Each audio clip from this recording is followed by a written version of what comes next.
There are questions that whisper beneath the surface of a nation, questions that linger in conversations, in markets, in homes, on the streets, questions carried quietly by generations who lived through the fire of history. And among these questions, one continues to echo across time. Who made the Igbo remain in Nigeria? It is not a question of blame, nor is it a question born from bitterness. It is a question of history, identity, survival, and political power, shaped by forces far larger than any single individual. To answer it, we must travel back before independence, before the war, before the borders, back to the moment a nation was stitched together by people who never lived in it. Nigeria was not born from negotiation. It did not emerge from a conference of its indigenous nations. It did not arise from shared language, shared culture, or shared worldview. It began with a signature, a decision made thousands of miles away, in a country that would never live with the consequences. In 1914, Lord Frederick Lugard merged over 250 distinct ethnic nations into one political unit called Nigeria. The Igbo, like the Yoruba, the Hausa, the Fulani, the Ijaw, the Tiv, and many others, woke up one morning to find that they had been declared citizens of a new country they did not design. The goal of the British was not unity, it was administration, efficiency, and economic extraction. A single colony was easier to rule. This was the beginning, an artificial union, a forced structure, a house built without consulting its future tenants. Fast forward to the mid-20th century, a wave of African independence was sweeping across the continent. Nigeria stood at the edge of a political transformation, but something was clear. Britain had no intention of dividing Nigeria before leaving. Despite disagreements among Nigeria's regions, the British preferred a large, unified state, one that would retain economic ties with London. So when independence came in October 1960, Nigeria became free, but still structurally locked inside a union of competing identities. The seeds of conflict were already planted. Between 1960 and 1966, Nigeria was a country trying to walk with legs tied together. The three major regions, North, West, and East, had different visions for the future, yet elections were marred by ethnic rivalry, political manipulation, fear of domination, misunderstanding among leaders. Then, in January 1966, a military coup led mostly by young Igbo officers overthrew the government. Although the coup plotters were motivated by the desire to end corruption, the ethnic composition of the coup leaders created a dangerous perception that it was an Igbo agenda. It wasn't, but the narrative was already set. In July 1966, a counter coup largely led by northern soldiers overthrew the first military government. What followed were tragic waves of violence in the north, where Igbo civilians were attacked. This moment changed everything. Trust collapsed, fear flooded hearts, and the eastern region, led by Lieutenant Colonel Chukwuemeka Odumegwu Ojukwu, no longer believed Nigeria was safe. On May 30th, 1967, the eastern region declared independence. A new nation was born, the Republic of Biafra. For many Igbo families, it was not a political calculation. It was a matter of survival, dignity, and self-preservation. Ojukwu believed the eastern people could no longer exist securely inside the Nigerian Federation. He believed that secession was the only path to safety. But across the rest of Nigeria, the federal government, led by General Yakubu Gowon, saw the secession as a threat to national unity. To Gowon, if Biafra succeeded, Nigeria would fragment completely, and the consequences, he believed, would be catastrophic. So the government made its position clear. Nigeria would remain one at all costs. The Nigeria-Biafra crisis was not just a local conflict. It became an international chessboard shaped by global politics, economic interests, and diplomatic strategy. Britain, Nigeria's former colonial ruler, openly supported the federal government. The reason was simple. Nigerian unity meant stability, and stability meant continued access to Nigerian oil. The Soviet Union, eager to expand its influence in Africa, also supplied support to Nigeria. Egypt provided pilots, aircraft, and military coordination. The Organization of African Unity refused to recognize Biafra, fearing it would set a precedent for secession across the continent. Only a handful of smaller nations, Cote d'Ivoire, Gabon, Tanzania, Zambia, recognized Biafra, but the major world powers did not. Without broad international recognition, Biafra stood isolated. The fate of the Igbo nation was already being decided in distant capitals. The conflict lasted 30 months. It was devastating. Families were displaced, communities were shattered, countless civilians suffered. But as a minor safe historical documentary, we will not detail the violence. What matters for our question is this. By late 1969, Biafra was isolated, weakened and cut off. It became clear to its leaders that the war could not continue indefinitely. On January 15,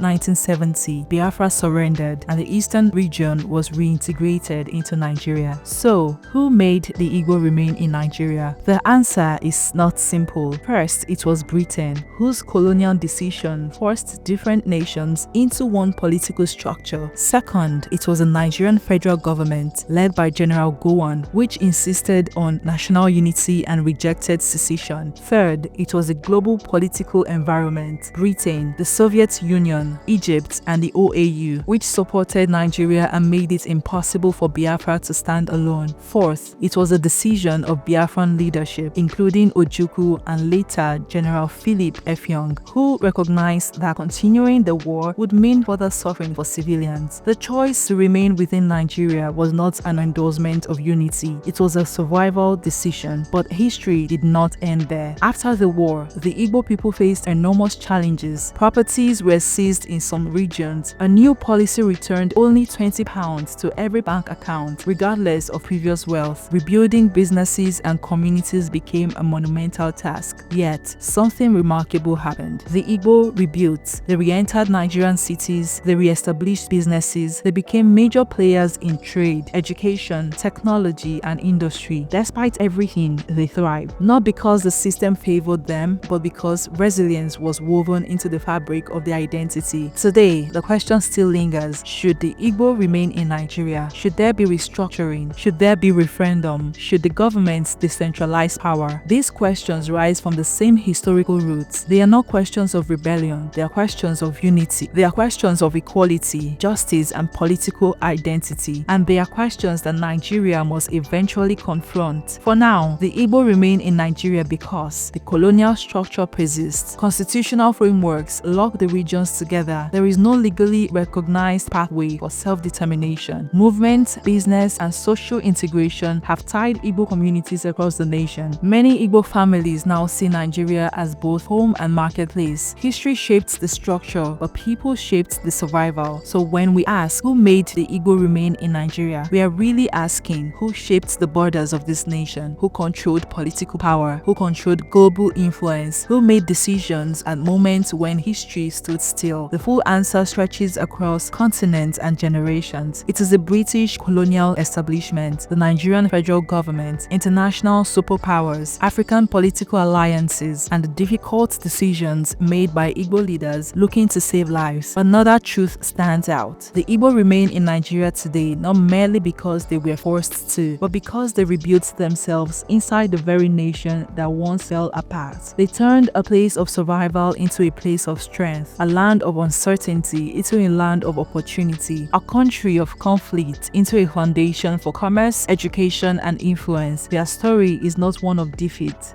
it is one of resilience. Nigeria's story is not finished. It is being rewritten every day by its people, its politics, and its possibilities. The Igbo remain an essential part of this story, not because someone decreed it, but because they continue to shape it. Their presence, their struggle, their triumphs, all form part of a complex history that still unfolds. In the end, the question is no longer who made the Igbo remain in Nigeria. The real question is, what will the Igbo and Nigeria choose to become from here? A nation is not only inherited, it is built, rebuilt, and reimagined. And this story continues.